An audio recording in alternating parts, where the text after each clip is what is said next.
We talk about WrestleMania 41.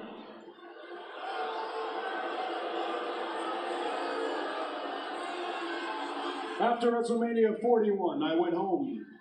I drowned my sorrows. Might have touched the Tennessee cough syrup a little bit.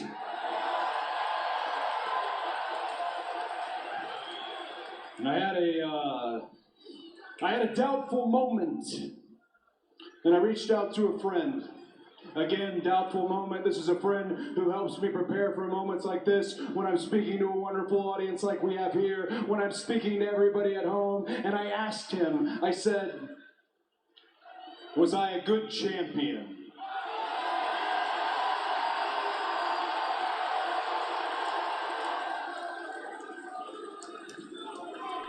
And his answer, I'm gonna be real with you guys. He was an okay champion.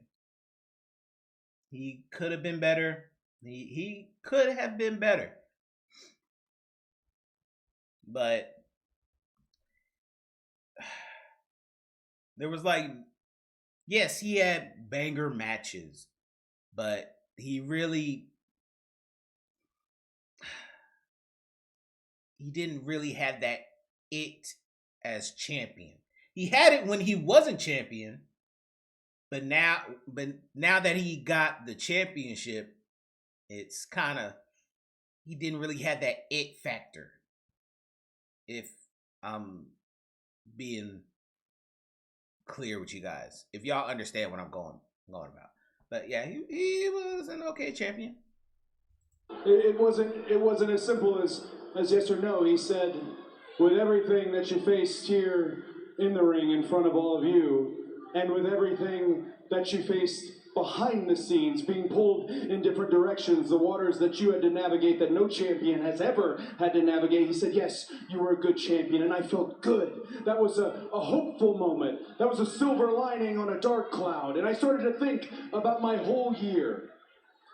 I thought about AJ Styles feigning retirement and getting the drop on me. I thought about my friend sucker punching me on the side of my own bus while my family slept on the other side. I thought about my boss, who pushed me to the absolute limit, who sees something in me that I don't even see in myself. I thought about the final boss.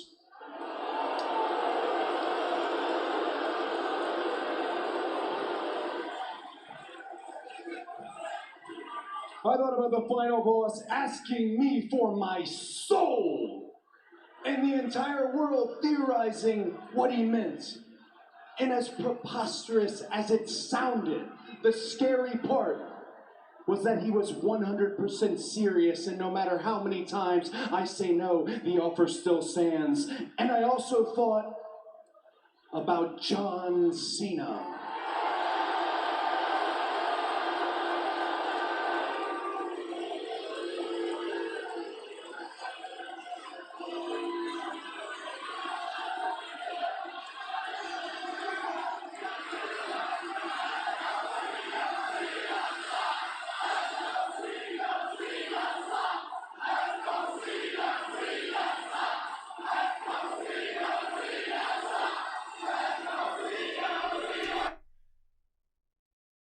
Might sound crazy, but it sounds like the reverse of what he was getting before.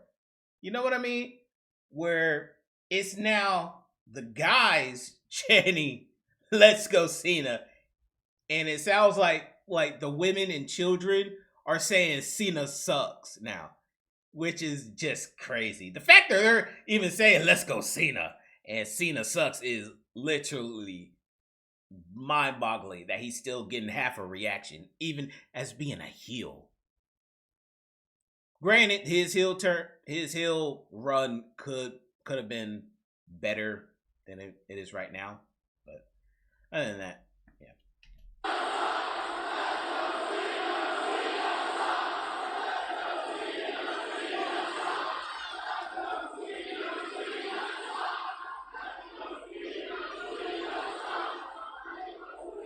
I thought about John Cena doing exactly what he said he was going to do. He forced me to make a choice, and I hesitated. I don't know if John Cena is going to ruin professional wrestling, but if he does, then I'm partially to blame. Now I know I'd love to say this to John Cena's face, not sure if he's going to come out here right now, but if you are listening, champ, I need you to know that I will never hesitate with you again. I need you to know that no matter how much you tout the amount of days you have left, no matter how much you talk about what remains before you abscond with the WWE Championship and you leave all of us forever, I need you to know that is not your expiration. Your expiration sits on the other side of these corneas right here, and it's going to burn your ass up.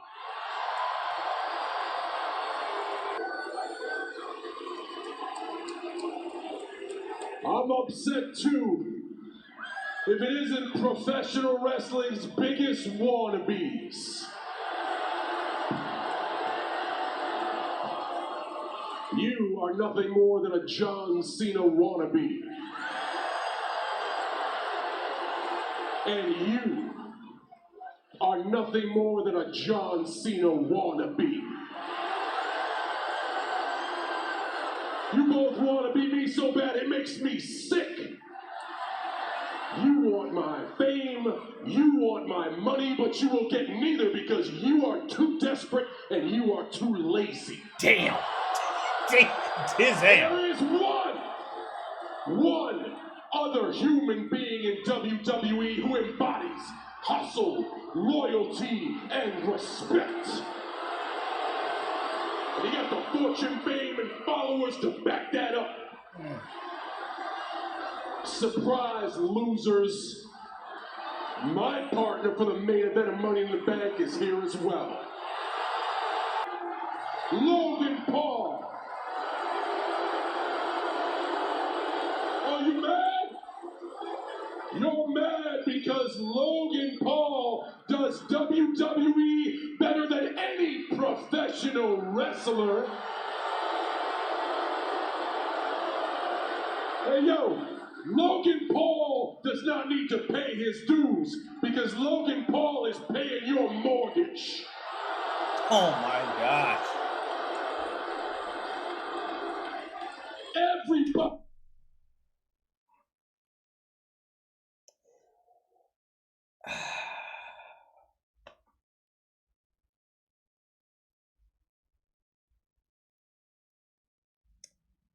I'm gonna be real. This is probably Cena's worst run, and he's a heel. And I get he's supposed to be disliked. He's supposed to go against the grain of being a babyface, but he's too much of a babyface to even sound believable. The way he said loser, the way he is literally glazing Logan Paul right now doesn't even sound believable. It doesn't even sound like he believes it. And I feel bad because his 17th run should be literally the best thing he does as his final time before retirement. And it's a heel. He could have been a fantastic heel. He could have been the heel that literally gives Cody something believable to face before he goes off into the sunset. But this is just it's literal cringe. It's cringe to the very core. It's cringe. Everybody in this building did not come to see you. No. They came to see John Cena and Logan Paul. What the hell you crying about, Knoxville? Look, I could walk on water, and y'all would still find a way to tell me it's because I can't swim. John Cena speaks the language of Logan Paul, and that is the truth. The truth. It's right in front of you. You deny it all you want, but look around. You stupid, simple Tennessee people.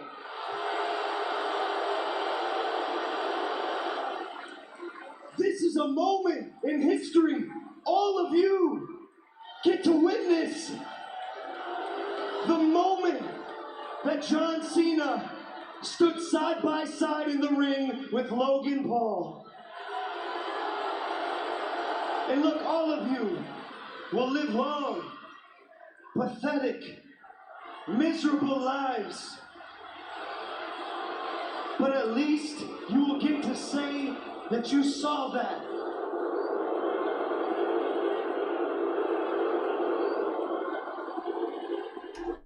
Are those piped in boos?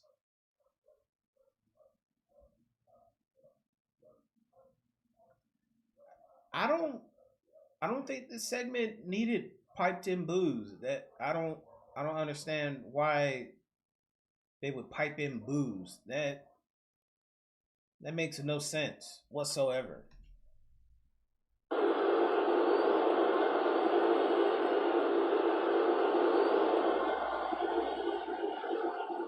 Yeah, you people are ungrateful. You don't know what's good for you. There is one problem though, although this does seem too perfect. The problem is, I should be standing next to the WWE champion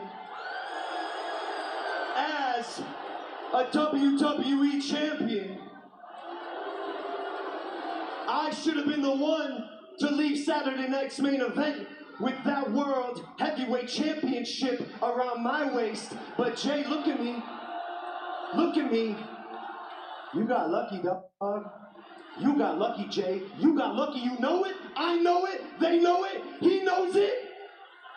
Yeah, you, Cody Rhodes. You needed Cody Rhodes to save you. Yeah, remember that, Jay? Yeah. When Cody Rhodes interfered in the match, because you two cheaters can't do a single thing in this business without it being handed to you.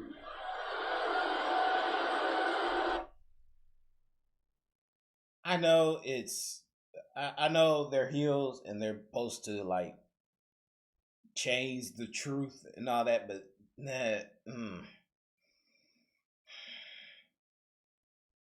See, it would have been more believable if John or Cody interfered in a match. Like if Logan was cheating, well, yeah, if Logan was little cheating and just like every now and again, like getting the ref bump and all that, or well, that's what happened. But yeah, I get it. They're heels. They're supposed to sway the truth and all that, but that it makes no sense for him to say all that. These two Nepo babies were born on third thinking they hit a triple. Self-made man! Self-made man!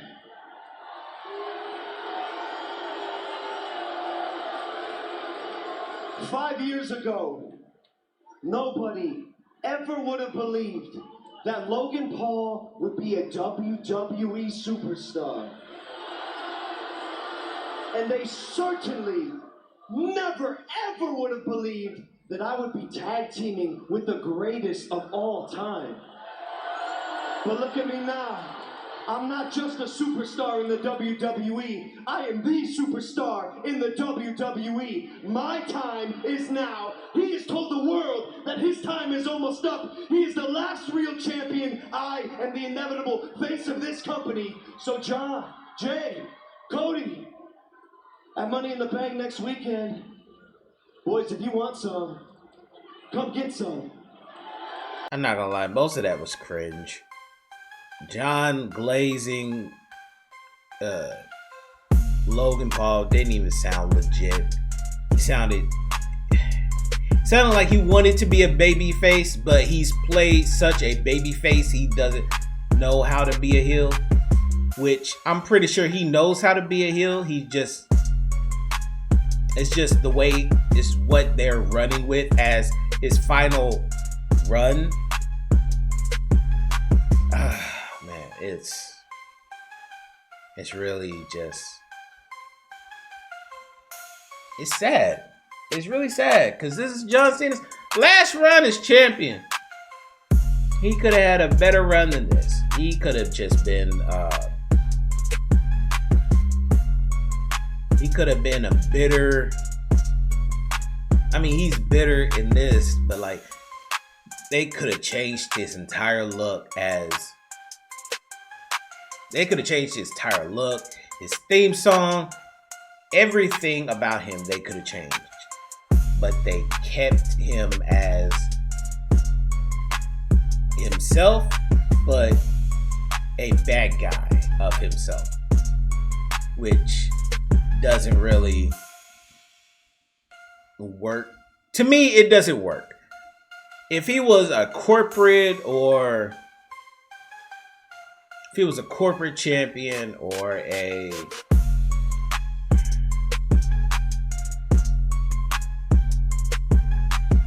something different than what he's doing right now, it most likely would have worked. Like it feels like this is what would happen if this is basically like if Hulk Hogan went as himself to